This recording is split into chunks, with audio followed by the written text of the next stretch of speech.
compuesto por nuestros compañeros Miguel Carrera, Enrique Chihuango, Alex Martínez, Andrés Romero. Ellos hicimos lo que es motores, hidráulica, hidroneumática, mecánica de patio y también COE. Muchas gracias. Vamos a hablar sobre lo que es el circuito de frenos de los neumáticos. Bien, y vamos a hablar que los neumáticos son por medio de aire comprimido y vamos a hablar cada uno de sus componentes. ¿Qué constan aquí? Aquí son los depósitos posteriores. Aquí tenemos lo que es los manómetros. Esta es la vía donde ingresamos para hacer un desfogue. Aquí tenemos la válvula de purga. Tenemos lo que son las unidades de mantenimiento. Como siempre tenemos que tener un manómetro en una de ellas. Y como en cualquier tipo de maqueta o algo tenemos que tener el control en la cual nosotros tenemos. ¿Para qué? Para que al momento que vamos a encender la maqueta no la vayamos a hacer ningún daño, sino que aquí nos enseña el procedimiento para su funcionamiento, que luego de esto le vamos a mostrar el funcionamiento de la maqueta de freno de los neumáticos. Bien, aquí tenemos lo que son los tambores, como ya habíamos hablado, que aquí dentro están las zapatas, las cuñas, y aquí está lo que son los pulmones que tenemos de doble efecto y de simple efecto. Aquí tenemos lo que es el pedal, tenemos un motor de transmisión, las bandas. Vamos con los siguientes, lo que son los tipos de tambores. Vamos a hablar de lo que es el tipo de tambor y el de disco. Bien, aquí lo encontramos lo que es el tambor. Dicen, esas son las campanas que en un tipo de freno. La fabricación causada por un par de zapatas que encontramos aquí. Lo que son, tenemos dos zapatas a la presión de una superficie interior del tambor giratorio, cual está conectada al eje de la rueda. Bien, y también aquí encontramos lo que son los pulmones, el ratchet, y aquí en la parte de aquí nosotros lo que hacemos es regular. El freno de tambor o freno de campana es un tipo de freno en el que la fricción se causa por un par de zapatas que se presionan contra la superficie interior de un tambor giratorio, el cual está conectado al eje o a la rueda. Bien, ahora continuamos con lo que son los frenos de disco. Este sistema de frenado usado normalmente dice para las ruedas de los vehículos, en cual una parte de móvil de los discos solidarios con la rueda que gira solamente el rozamiento de las superficies al alto coeficiente, ejerce en ello la fuerza suficiente, ya que en los frenos de discos lo más común en los que utilizamos son en los tipos de camioneta, hasta camión utilizamos los que son lo que es freno de disco. Bueno, ahorita vamos a proceder a hablar de otro elemento del freno neumático. Como podemos observar aquí, este es el pulmón, cuya función es un tipo de freno cuyo accionamiento se realiza mediante el aire comprimido. Se utiliza principalmente en trenes, camiones, autobuses y maquinaria pesada. Utiliza los pistones que son alimentados con depósitos de aire comprimido mediante un compresor, el que lo podemos observar ahí, cuyo control se realiza mediante válvulas. Estos pistones actúan como prensas neumáticas contra los tambores de disco o frenos, que lo podemos observar aquí. Básicamente todos estos elementos están conectados para realizar la función de frenado en este sistema. Vamos a hablar sobre el compresor.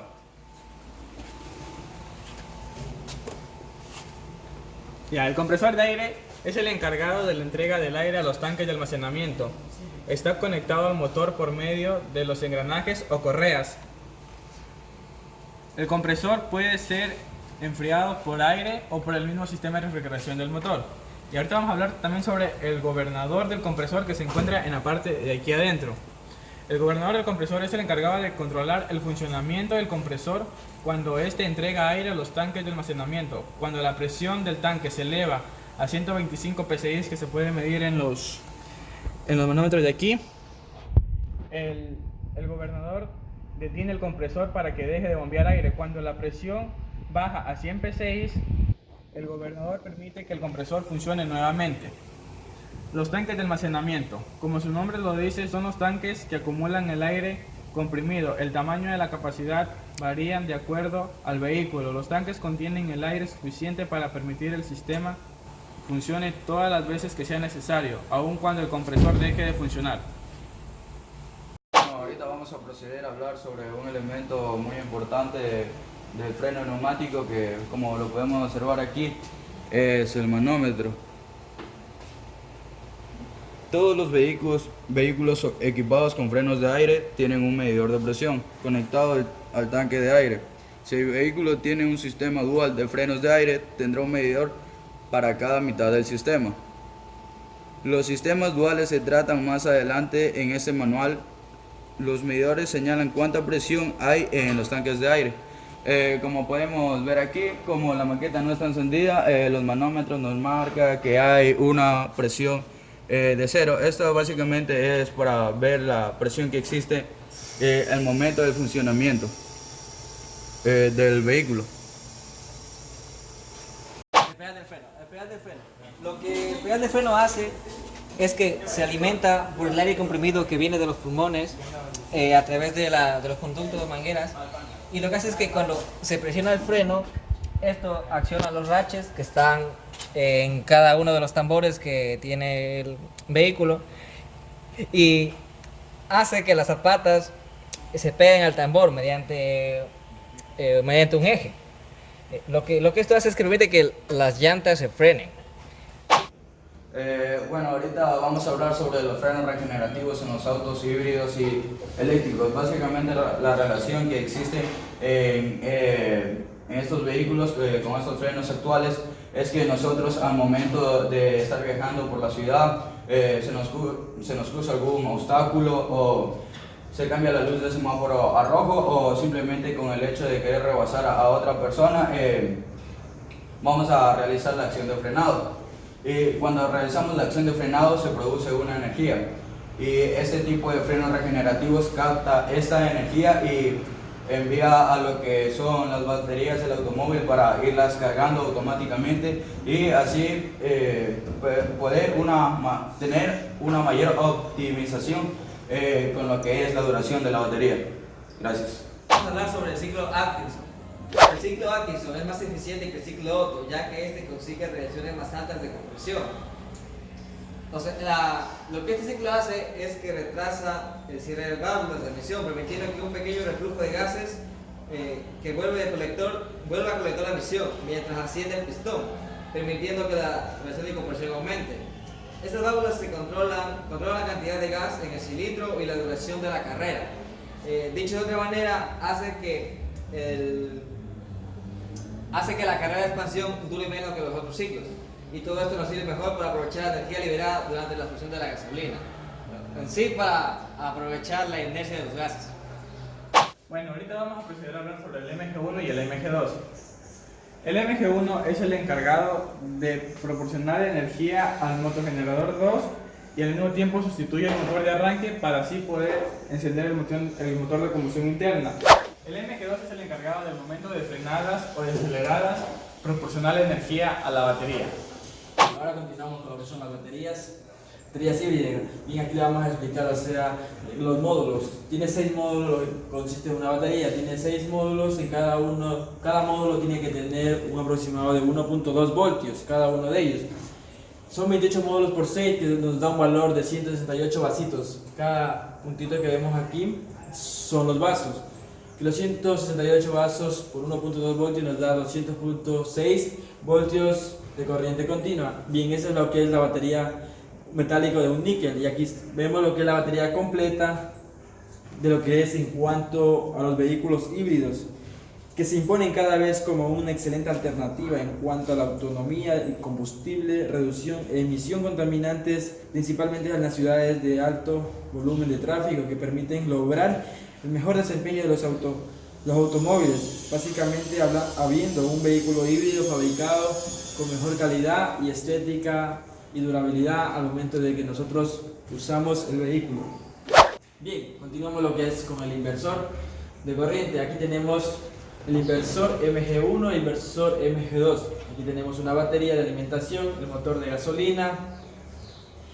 En cuanto al inversor de voltaje, es un dispositivo eléctrico que convierte un determinado voltaje de entrada de corriente continua en otro voltaje de salida de corriente alterna. Es decir, que recibe la corriente continua a determinado voltaje y proporciona corriente alterna, generalmente un voltaje de diferencia a la entrada. Aprende sobre la diferencia entre las dos corrientes, continua, alterna y continua. presentamos lo que es la programación en FluidSync de lo que es en cuanto a aeroneumática. Bien, aquí nosotros vamos a representar con los cilindros doble efecto y simple efecto el funcionamiento de un frenado de un automóvil. Bien, ¿cuáles son los principales que utilizamos en el circuito? El freno de un neumático consta de fuentes de alimentación, el compresor, el dispositivo de aire, la unidad de mantenimiento, las válvulas, el funcionamiento de los cilindros de doble efecto, simple efecto respectivamente. Ya, y lo que nosotros hacemos aquí es que al momento que nosotros accionamos el pedal, las 4 llantas se van a bloquear automáticamente. Para eso nosotros utilizamos lo que es la aplicación de FluidSync. Podemos representar el programa que ya está aquí resuelto. En la circuito neumático, aquí vemos cómo es después de accionar el pedal del cilindro de doble efecto. Como vemos, el vástago se encuentra afuera, lo que indica que el vehículo se encuentra frenado. Lo que pasa es que cuando suelta el pedal, retorna por un muelle interno que tiene el cilindro de doble efecto. Lo que eso hace que el vehículo vuelva a su estado normal. Bueno, ahorita vamos a continuar con el freno de estacionamiento o bloqueo. Como podemos observar aquí en la imagen,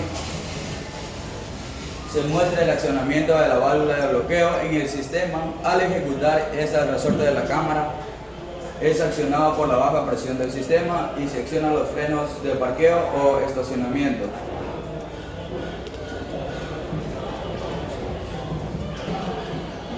Como podemos observar aquí en la figura, al accionar el pulsador, como vemos, el cilindro de simple efecto sale simulando los frenos de estacionamiento o de bloqueo. Vamos en la parte de termodinámica, vamos a explicar sobre los 4 ciclos del motor. Los que tenemos aquí, que representamos nosotros. Supongamos que en un ciclo Otto es ideal una relación de compresión de 8 inicio con una fase de compresión de aire de 100 kilopascales a 17 grados centígrados. Una combustión se añade a una presión máxima de 800 kilojoules sobre kilogramos de calor. Se produce en el ciclo, dice la salida de trabajo neto de rendimiento en este motor. Bien, nosotros aquí con diferentes colores damos el valor de los cuatro tiempos, 4 ciclos del motor. Tenemos la función de salida, el metro del volumen que nos da en mol, temperatura y presión, dice el aire contenido en el motor se calienta en 2 fases durante la compresión y como consecuencia de la ignición y la compresión obtenemos la temperatura final aplicando la ley de Poisson. Continuando con lo que es la entropía, vamos a explicar la entropía de un motor. Ahora vamos a empezar con los ciclos del motor. Primero es admisión de aire, como lo podemos observar aquí, que se trata que el pistón baja manteniendo la válvula de admisión abierta y el aire exterior llena lo que es el cilindro. Como podemos observar aquí es donde va a estar la cámara llena de aire. La segunda parte del ciclo es la compresión. La compresión es en donde el aire se comprime como a 1/10 de su volumen, con un aporte de trabajo mínimo a una temperatura constante desde el exterior, y así se logra aumentar su entropía. Esto es en cuanto las válvulas se cierran, el pistón sube y no hay un recalentamiento en las chaquetas que rodean el cilindro. En la tercera parte del ciclo, la combustión o potencia, se inyecta combustible y esto aumenta instantáneamente y enormemente la presión y la entropía por el aporte de calor que proviene de la energía química de la combustión. Esto se aplica directa e internamente a la mezcla de gases de combustión resultante. La potencia mecánica o el trabajo mecánico se produce cuando el pistón baja empujado por los gases a temperaturas del rojo vivo. En los primeros instantes los gases se enfrían rápido, por lo que la entropía se mantiene constante, o sea, es un proceso llamado diabático. Bueno, ahorita vamos a hablar sobre el último proceso que es denominado escape, como lo podemos observar aquí en la pantalla. El escape. Cerca del punto muerto inferior, la válvula de escape se abre para dejar salir los gases de combustión que siguen expandiendo en un proceso politrópico ya más ineficiente, en donde ha aumentado la entropía de los gases debido a la fricción de los gases en la válvula de escape mientras salen expulsados al exterior en su recorrido ascendente. Todavía están muy calientes y alta la velocidad. es decir, llevándose la energía que no han podido ser aprovechadas para producir el movimiento en el motor. Como se desprende del ejemplo anterior, el concepto y medida de la entropía conduce por un cálculo matemático a determinar que una parte del calor está ligada a la esencia molecular del gas y no se puede convertir en trabajo. Es la parte del calor no aprovechable en generar la energía mecánica o el movimiento del motor. Esto sería todo en lo que es la entropía en la parte de termodinámica. En el ciclo del motor, Otto. Bueno, para continuar con la electricidad del automóvil, vamos a comprobar los fusibles del vehículo. Para esto tenemos aquí la caja de fusibles, que a continuación vamos a medir si tiene continuidad con el voltímetro, y después comprobaremos el tipo de cable usado en este circuito para saber si es el correcto. Bueno, ahorita vamos a proceder con la parte de lo que es electricidad del automóvil. La problemática decía que tenemos que comprobar los fusibles si están funcionando correctamente en lo que es el automóvil, y también los conectores adecuados. Como vamos a observar aquí, tenemos un fusible, y para verificar si está funcionando correctamente o no, vamos a medir con el voltímetro.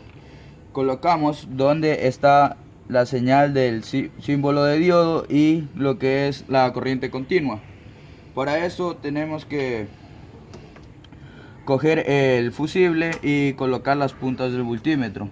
Si este emite un pitido, es que este está funcionando correctamente. Bueno, vamos a proceder a hacer la verificación de este fusible.